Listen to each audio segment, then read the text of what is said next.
What up? What's going on? You already know what it is. Allergies going crazy, but got a good episode today. Here we go. What's up? It's your girl Mariah. You're now tuned into Survival Kit Business. Today's April the 27th, 2022. Thank you so much for joining me. I had a poll on my Instagram. If you don't follow me on there. It's at Mariah underscore A. That's at MORIAH underscore A.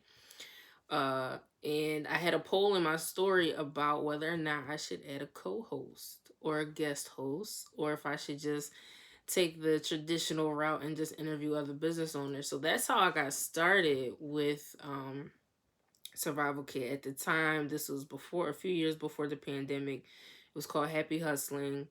The motto was to just get started, and then I started writing, so I took a break, and then I went back to school. I went to grad school. That was always a goal of mine, to get my master's degree in business. So I went to school for that, and I succeeded, did very well, and then I'm like, I'm itching to start podcasting again, right? So here I am, and I've been trying to figure this thing out. So when I first got started, of course, I was interviewing small business owners in my area who I felt were up and coming. I love the person who just got started, like the person who put their pride aside and said, "Let me just jump into the water." Right, the person that's not scared to jump off the cliff into the creek. That's my kind of person. Like, that's my kindred spirit. Don't be scared. Just get out there and do your thing. And so I was reaching out to people like that. And as you know, in this industry, a lot of people are looking for the big names. And so I was coming with a different take on it, different angle. So I'm kind of in a weird place. Should I do it again, but differently? Should I just add a co-host? Should I have rotating guest hosts? I don't know. So I put in my story. You know, analytics can be crazy. So I was trying to get like at least 10% of the viewers to vote. I think I reached 5%. My goal was 10% of the viewers. I wanted at least 5% to vote, but I got 5. I want to say I got 5. Wish it was 10, because to me that's just more of a pull. I like viewers' choice.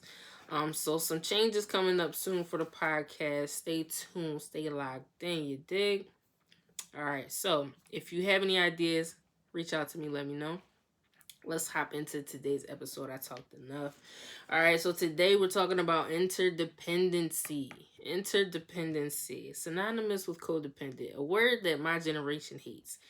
People hate the term codependency, and to me, I get it, but it doesn't make sense. You have to be dependent on somebody who takes your trash out every week. If you put your trash on the curb, who comes and gets the trash?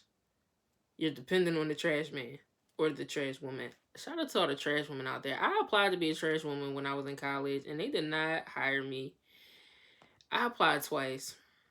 I guess it wasn't in the cards for me to be a trash lady. But shout out to y'all. Y'all be out there grinding. The one trash lady, she always comes. She makes sure she do it real neat and stuff. Shout out to her. All right, so you're dependent on them. If your toilet breaks, you are dependent on whoever can fix it or the plumber. If something is wrong with your roof, you're dependent on the person who can come fix it.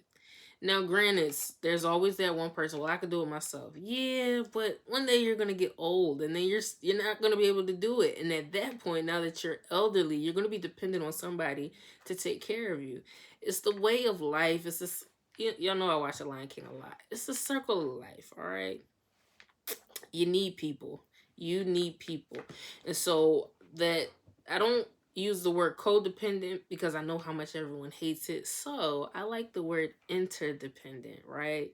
Because it makes you look inwards and realize that you are dependent on people and that you need people. You know, about Ari Lennox voice, I need people, right? You have to depend on people. There's no way out of it. There's no way around it. When you're a kid, you're dependent on your caregiver or whoever is there. Some of us weren't raised, in a loving environment, so there was survival. You depended on someone, whether it was a sports figure or an actress or an actor. You depended on their role and what they did to inspire you to keep going. All right, so just know that Whether or not you like it, you're dependent on somebody. For me, I know exactly who I'm dependent on. First is my wife. We depend on each other and we're business partners, so that's definitely a dependency there, and I'm fine with that. And some clients that I represent, they're dependent on me and I'm dependent on them because my reputation lies in their hands, right? So just understand that you're dependent on somebody. Some parents are dependent on their children. It is what it is, and you got to learn to embrace it, especially in business. You need people to help push the mission forward. You cannot do it by yourself. You can do a lot by yourself. I've done a lot by myself. I can't say that my greatest works were by myself. My greatest works were when I incorporated other people and I depended and I leaned on other people to help me get things done. Like a production I did for one of my fiction books. I'm about to do a nonfiction book, so that should be interesting. But my fiction book under my pen name Mariah Shins, I wanted to do the whole trailer, the book trailer by myself. People in my genre, they weren't really doing it, so I wanted to do something different. But I knew what I wanted in my mind, but execution style, I knew I wanted a certain kind of look.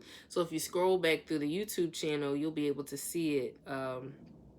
The last of the real series, and I reached out to one of a leader that I look up to, and he's like, "Yo, reach out to my guy. He got you." It was worth every penny. It came out exactly how I wanted it to come out. I knew that I could do it on my own. I know how to do a production, but the quality that I was looking for, I needed somebody's eye. I needed another producer on the project, and he did an amazing job. So I'll be reaching out to him soon. But I just wanted to throw that out there. You know, you can't do it alone. You can try. It's gonna be hard as hell. So you might as well embrace it. You need people, all right? So what does interdependence mean? A lot of people say, oh, you have codependency issues. That's fine. What does it mean? Interdependence is the dependence of two or more people or things on each other.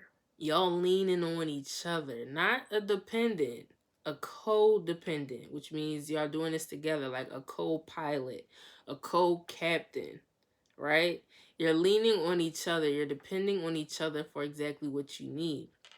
So examples of this can be, and it doesn't matter the power ranking of the person, right? So in some traditional households, you have a husband and you have a wife, right? And in a traditional sense, the husband is the head of the household. However, the husband and the wife depend on each other. He's dependent. If again, this is traditional, just to make it simple, y'all. Don't get up in arms. This is just to keep it simple. A husband and a wife. He goes out to work. She might work as well, also takes care of the children. Let's admit moms do it better. Dads are more fun. Moms do the nurturing thing just better, right? So they're depending on each other for the things that they need. Dad is normally fun with game nights. Mom makes sure homework is done, make sure dinner is done, make sure laundry is done, make sure them dirty drawers in the corner is cleaned up, right?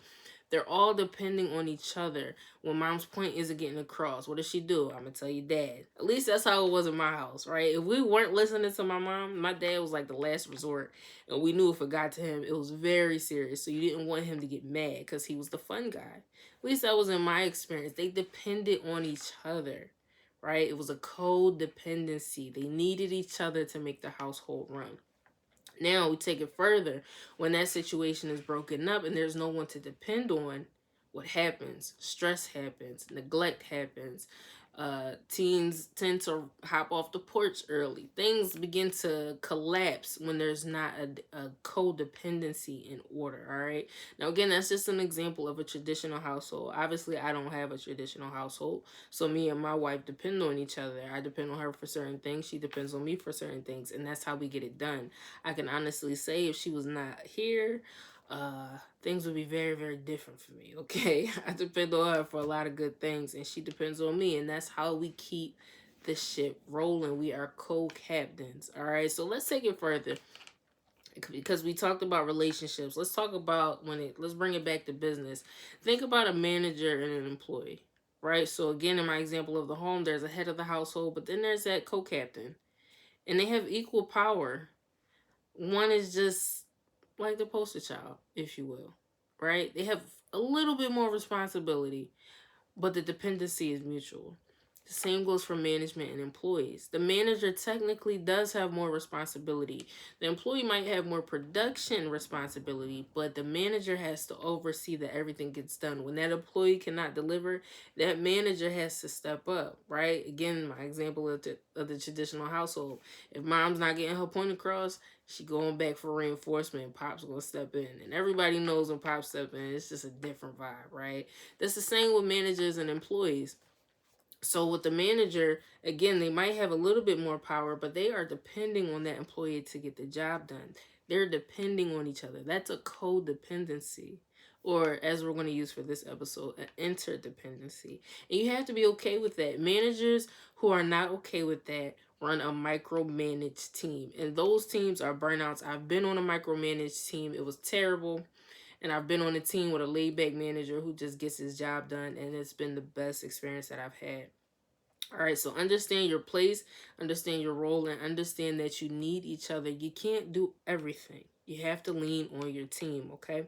So let's take it even further. Let's take it outside of the home, right? Because you have your traditional homes, you have your quote unquote non-traditional homes. Everybody runs the home differently, but you know who's in charge. Everybody know who the big dog is in their house, right? You know who the big dog is at work. Let's think about the economy. All right, countries depend on each other. If you go back a few episodes, when I was doing my breakdown of what's going on in Ukraine with Russia, um, countries depend on Ukraine for their environment, what they have. They have precious metals, they have oil, all kinds of things that the rest of the world needs. And so Russia as well. And so when those two are in conflict and they're right next to each other and there's conflict, they're not depending on each other. Again, remember the example I just gave, the breakdown begins, right? Things start falling out of whack because they're not depending on each other. They're not coexisting together. There's no interdependency. So even in another industry like, let's say, the auto industry, with these new cars that are coming out, especially the upgraded, like the Teslas, and you have your fancy Lexus. I want a Lexus truck. Okay, so I'm putting it out there. That's what I want. The new Lexus truck is popping. The technology in it is crazy. But think about, let's break it down. Think about what it really needs, right? So it needs the computer or the artificial intelligence AI, right, to get the technology, and then it needs the steel industry. Because how else are they going to make the cars? Put it all together, you have an automobile, right? You see that codependency? They need each other in order to survive.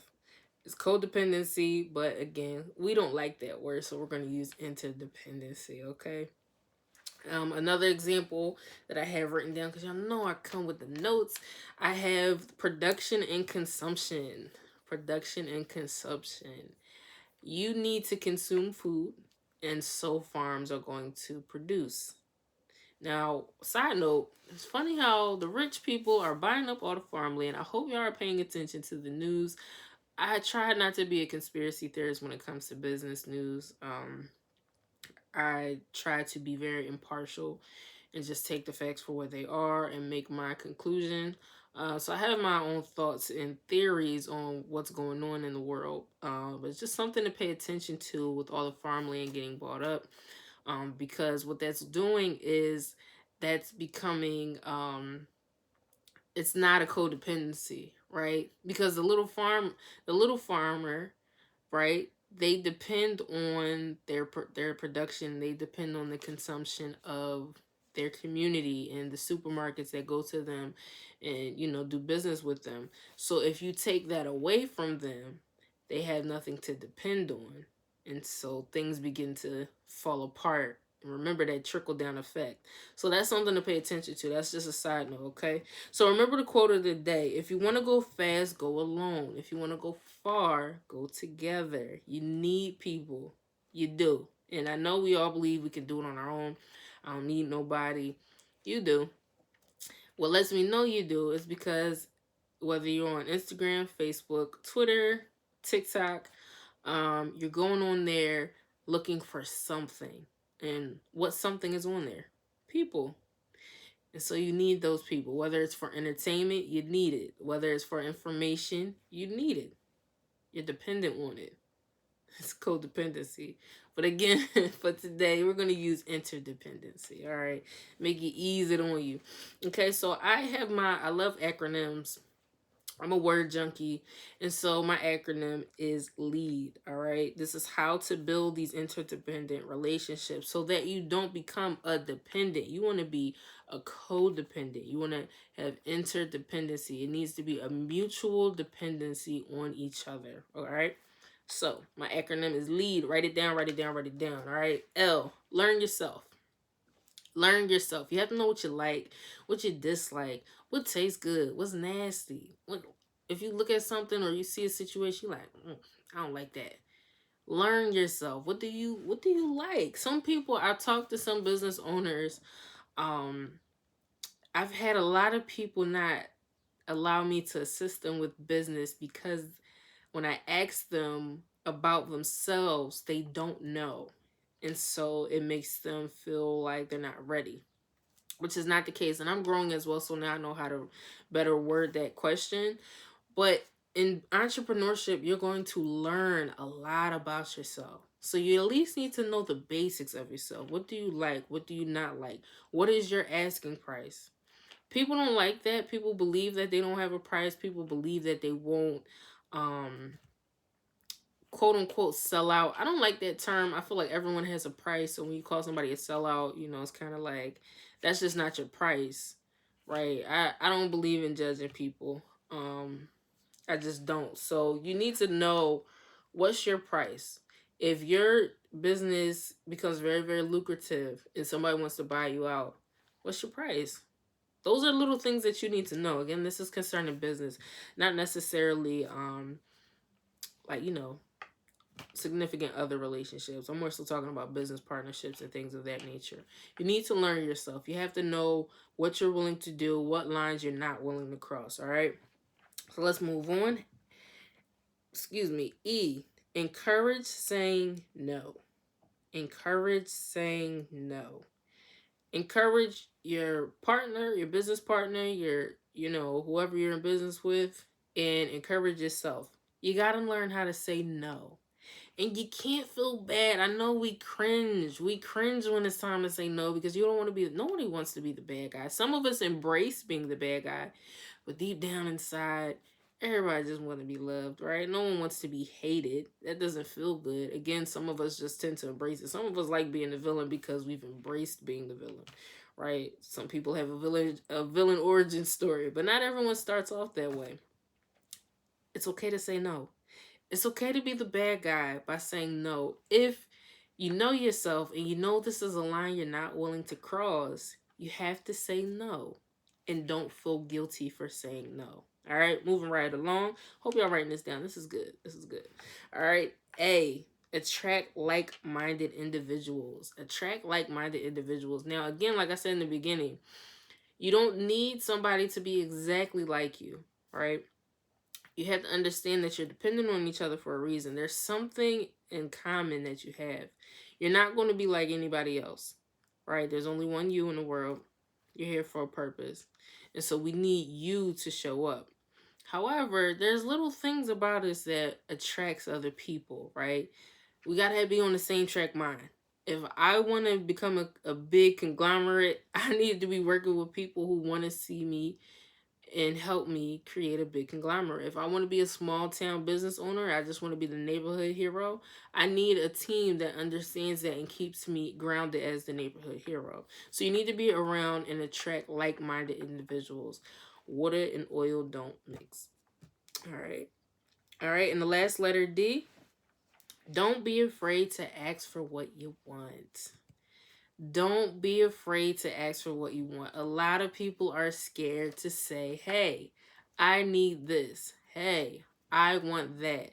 Hey, this is what I need, and I'm not willing to accept anything less.